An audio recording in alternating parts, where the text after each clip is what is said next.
Je m'appelle Isabelle Monneray, je travaille à la direction technique de l'OPP-BTP. Donc l'OPP-BTP, c'est l'organisme professionnel de prévention du bâtiment et des travaux publics, donc la filière BTP. Et donc moi, je m'occupe plus particulièrement, je suis responsable de domaine risque chimique et je suis venue aujourd'hui pour parler plus particulièrement de l'amiante.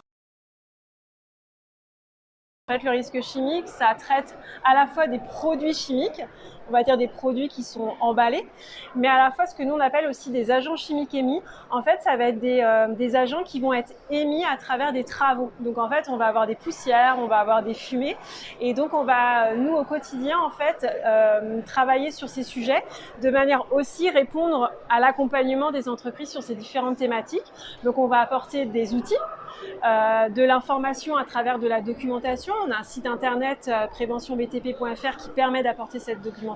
On a une revue aussi, Prévention BTP, qui permet aussi d'apporter cette information. Et puis on va aussi accompagner avec de la formation les entreprises. Donc en fait, c'est assez large sur ces thématiques en particulier.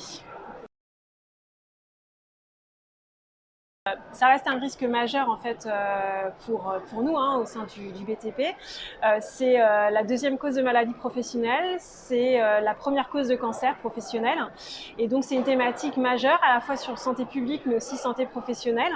Et donc du coup c'est un sujet qui préoccupe et sur lequel effectivement il y a une réglementation en fait qui s'est renforcée en 2012, qui a demandé un accompagnement des entreprises qui étaient un petit peu démunies sur un certain nombre de points.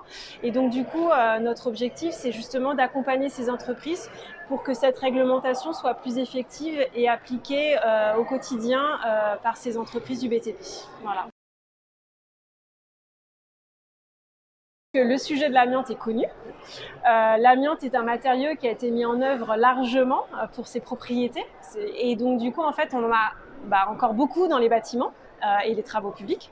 Et donc ce matériau est présent au quotidien et donc toute entreprise intervenant sur ces matériaux peut être concernée à un moment donné. Donc en fait, c'est encore du quotidien pour les entreprises. C'est pour ça qu'on en parle encore, qu'on a encore des choses à apprendre, qu'on a encore à perfectionner, à accompagner les entreprises pour qu'elles interviennent le mieux possible et que surtout elles s'exposent le moins possible en fait. On apporte de l'information au quotidien et on a sorti en 2020, donc ça fera bientôt un an, le 8 décembre 2020, un outil qui s'appelle Règle de l'art. Donc aujourd'hui, mon objectif c'était de parler de cet outil, qui est un outil qui vient compléter donc une autre base de données, une base de référence qui s'appelle Carto Amiante. Et cet outil en fait, elle vient illustrer des gestes métiers au quotidien, des modalités d'intervention au quotidien pour des entreprises qui interviennent sur des matériaux et produits contenant de l'amiante. Et donc du coup, notre objectif c'était voilà, de parler de cet outil.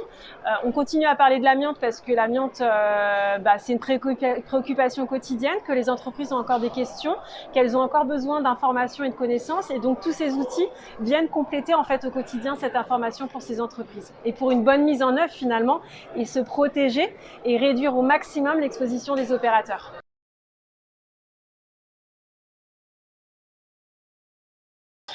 Donc en fait, l'OPP a beaucoup travaillé pour les entreprises qui interviennent donc en sous-section 4, donc c'est tout ce qui est intervention susceptible en fait d'émettre des fibres d'amiante.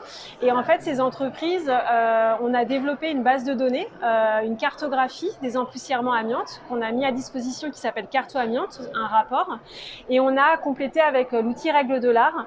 Et l'outil donc il est disponible sur internet, c'est www.règledelart.amiante.fr, règledelaramiante.fr, pardon. Et donc du coup cet outil il permet de compléter la cartographie par des fiches, des illustrations et vraiment donner du concret, en fait concret illustré aux entreprises pour intervenir. Donc voilà, je voulais quand même parler de ça en particulier, sachant que prochainement on va sortir aussi un serious game sur cet outil Règle de l'art qui permettra encore de renforcer cette appropriation par les opérateurs sous forme de jeu, de questionnement, de mise en œuvre, mais de mise en œuvre sécurisée puisque c'est via un écran, mais ça permet voilà, de s'entraîner et une fois in situ sur le terrain, sur le chantier, de mettre en œuvre plus facilement ces situations, en tout cas ces interventions.